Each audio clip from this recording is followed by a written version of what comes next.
boom, boom, boom. Boom, boom, boom. Boom, boom, boom. Boom, boom, boom. Now they often call me Speedo, but my real name is Mister. You know, they often call me Speedo, but my real name is Mister. All right, welcome back, everybody, to Gunslingers. We got to watch that 20 seconds. Yeah, we do. Do you want to be sued, boy? The shinning. Okay, so as you guys have been listening to me for the last couple, 3-4 weeks, whining, complaining, bitching, and moaning about just being burned out with cowboy action shooting. Mm-hmm. So I went to the World Championships. I did not do well. I came home early. I went to the world famous Double R Bar today because I told John and Annie, I said, guys, don't bother me about shooting, and they didn't. They left me alone. So I said, okay, and I went out, and I shot okay. I think I came in 5th overall. Which is outstanding, yeah, especially considering the category you shoot. Well, you know, I was happy with all but 2 stages, and it wasn't the stages; it was just me. But I just wasn't feeling it. So I'm out on my walk today, and I'm walking around, and I'm just thinking, what can I do? And it hit me. I know who I can call, and this is our special guest, the one and only world champion 2 times over this year, female wild bunch shooter and female overall cowgirl shooter, the one and only Randy Rogers. Randy Rogers. Also known as Holy Terror. Oh, yeah, Holy that one, Terror. yeah. Randy, Look how at are that. you? I am so good. I'm so glad to be here on the show. I can't wait to get you all fired up to go cowboy action shooting again. Thank you, because Yeah. man, my rear end has been dragging about a half inch off the ground for about 6 months as far as trying to get, and I go and my heart's not in it, and all I'm just watching my watch, and so you know, Randy shoots for the Ruger team, and so she's doing all kinds of different disciplines and cowboy action shooting, and it's like, okay, give it to me, lady, help. Celebrity. Look at you throwing this on this like this. Right? Thank you so much, Randy. What a wonderful night. No, I'm excited. Well, first off, I mean, I totally understand where you are, and believe it or not, I've been there. I actually took a couple of years off from cowboy myself. Mm-hmm. I definitely missed it, though, and so it was good because I was able to step away and say, you know, hey, I've got some other things going on in my life. I've got, you know, other work, other shooting, business, you know, marriage, husband, family, blah, blah, blah, blah, blah. Mm-hmm. And so I took a couple of years off. So there is no shame in taking a break. Well, so, you know, if you've reached that point, you can always take a little hiatus. It doesn't mean you don't love it. Doesn't mean that you're giving up. Sometimes you just have life stuff. Well, understood. But, you know, I'm like Frank Sinatra. I've already retired twice. This will be a third time for me. Yeah. So, oh, come on. The greats never really retire. Oh, there you go. There you go. I don't know. I went and shot today, and you know, like I said, I shot 4 stages clean, but I just was like, yeah, whatever, okay. And I just walked over to the unload. And everybody, oh, good, you know, and everybody's trying to pat me on the back because I think everybody can see it on my face, but I'm just not feeling it. What do I mean, you're shooting so many different things. How do you get, like, for instance, normally you're shooting semi-autos, but now you got to, you know, walk it back and do single action stuff. How do you prepare for this mentally? Well, you know, one of those things, the first thing I tell myself is, usually when I get done at a practice, especially if I've been having one of those weeks or been having one of those months, when I go out to the range, I do feel better. So that's one of the things I try to focus on for myself is when I get done shooting and I smell that smell of gun smoke in the air, do I feel better? And for me, I do. And not everyone does. Like, that's not everyone's, you know, they need something else to think about or something else to focus on. But for me, I can tell myself, hey, if I go shooting, even if I don't want to, I tell myself, you will feel better when you're done, and I always have. So I am lucky that way. So that's one of the first things I could try. Now, you said today you weren't really feeling better at the end of the day. Is that right? Yeah. Now, were you not feeling better because you were physically tired or mentally tired? Yes. That definitely plays into it. Time change. A few other tireds too, but those are two of them. Yeah. Well, they had the time change and everything, and so you lose an hour. And I didn't get to bed last night till about midnight, and then you got to get up at 5 a.m. because you got to get ready because it is about an hour and 15 minutes from my house. So From anywhere. Yeah. It's a bit of a drive to the old Double R bar. Well, I hate to tell you this, I don't want to harp on you, but that old saying that if you don't take care of your body can't take care of you. Well, okay, fair enough, and I get that part. But now, what other disciplines are you shooting? Took the question out of my mouth. So I over the years, I've done a lot. Over the years, I've done, I think, 9 different disciplines in different guns, different types of shooting, different styles, things like that. But these days, I've limited it down to just 4. So I do the cowboy action and the wild bunch, which kind of counts as 2. It I does. still do a lot of IDPA shooting. I do USPSA shooting and... Well, I said 4, but I guess it's 5 because I do IPSC and then I do a little bit of revolver as well. But I do the modern revolver, like the I-Core. Right, double action stuff. Right.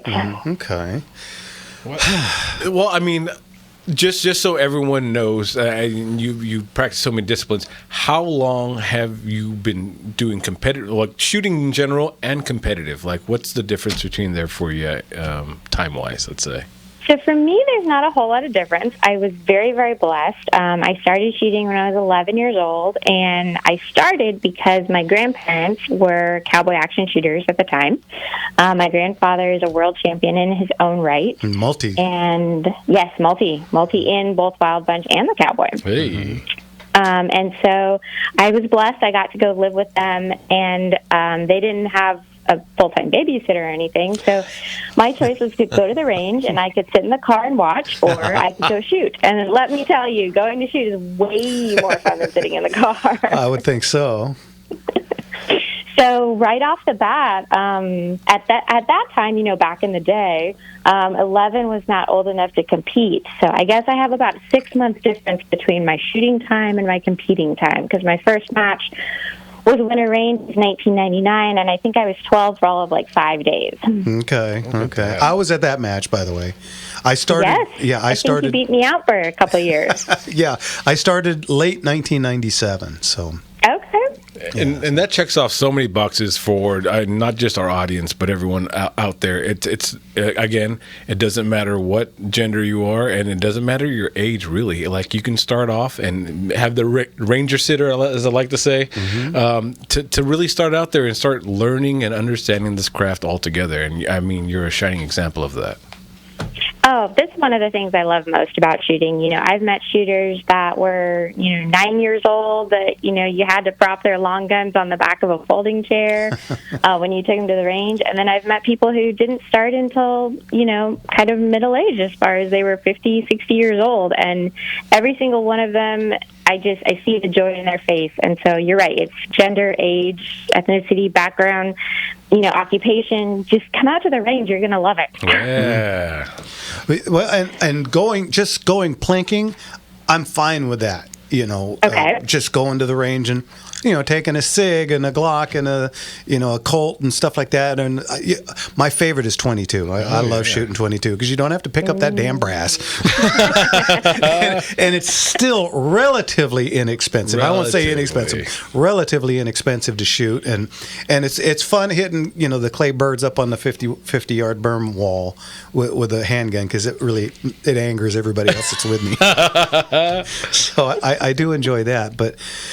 Well, hey, it sounds like you're still enjoying shooting. Maybe it's just the category you're competing in. I think you said you did classic cowboy, right? Yeah, and I have been because, I'm kind of the guy that got it started, and so I feel funny not shooting it. Well, I mean, you did a great thing for the sport. I have to say, I have to take my hat off to you because it's so cool that you were able to combine people's love of shooting and dress up all right there in that same category. Yeah. Well, I did not come up with the idea. You've been around long enough. You remember Mule Camp. Yes. Okay, well, that's where that class got started. I just caught wind of it, and Hipshot is the one that told me about it. And he was just so adamant. And he said, "Oh man, this is a great class. You got all this extra stuff." And da da da da da. And so I pushed it through. Remember Stampede? They used to have they used to have the match, and then they had the TG meeting, and then we had the great dinner and everything. And I pushed it through with Hipshot's help. Unfortunately, they took what we had as an idea and watered it down so drastically that it almost was like not a point. At first, you only had to have 3 pieces of flare, but we wanted it to be black powder only. Had to be 38-40 and above. Had to be 1 handgun. That was the kicker, because you had to have like 7 pieces of flare with us. So you had to have spurs and chaps and all the vest kit and caboodle. Yeah, the whole kit and the whole deal. Sell it. And so having the 1 handgun would keep you still in a possibility of being in the top gun shoot-off. And how cool would it be to have a bunch of guys? Because remember, early 2000s, man, this is when cowboy shooting was going from, the early guys were kind of fading away, and all the hot guys were coming in by the droves. I mean, it was so just crazy. We were on TV all the time. Explosive growth then. But everybody was with rolled up shirts, and of course, Spencer was the king of roll up shirts and all that stuff, and being a young skinny kid that just was blistering fast and kicking our butts, and so this was kind of a step backwards into what the sport was supposed to be about in the beginning, and we thought that was a great idea. But of course, the TG, what stands for territorial governors, these are kind of the guys that are in charge of the region and all. Yeah, and they poo-pooed most of it, and they almost changed it in a whole other category. But anyway, so that was the story on that, and so I've been doing it for 23 years. I think I've been doing classic since 2002. I think is when we brought it in. I think 23 years might be time for a mix-up. I mean, I'm thinking maybe some spaghetti western. Maybe we need to go be western. Get you some bling, man. Buy you a new hat. I am not going be western. Come on. Yeah, no, that's Johnny's class. Let Johnny have it. I am not dressing up in that stuff. But there are others. She makes a real good point. Yeah. A couple of real good points. Make the same soup, just change the flavor. Well, okay, and real quick, because we're going to come to a break, so don't hang up on us, Randy. We'll come to you. We'll come back to you after the break. But really quick, I tried two-handed. Every once in a blue moon, I'll go out and shoot two-handed, and I've got a beautiful SKB. I've got like 3 or 4 of them actually. And what happens to me is I go out, try classic again, and because SKB has no hammers and is 1 trigger, now I go back to a hammer double. Oh, forget with 2 triggers, I forget about the back hammer or back trigger, and I forget to cock the hammers, and it is an absolute train wreck. Okay. Randy, we're going to go to a break real quick. Don't hang up, okay? And when we get back, let's talk a little about your grandpa, and we'll introduce everybody to who he is, and then we'll talk a little bit more about helping me. So good to have you on, Randy. Yeah, absolutely. All righty? All right. Okay, very good. Everybody, you're listening to Gunslingers right here on the Gunslinger Syndicated Radio Network. And we'll be back right after this. Yes, sir. I see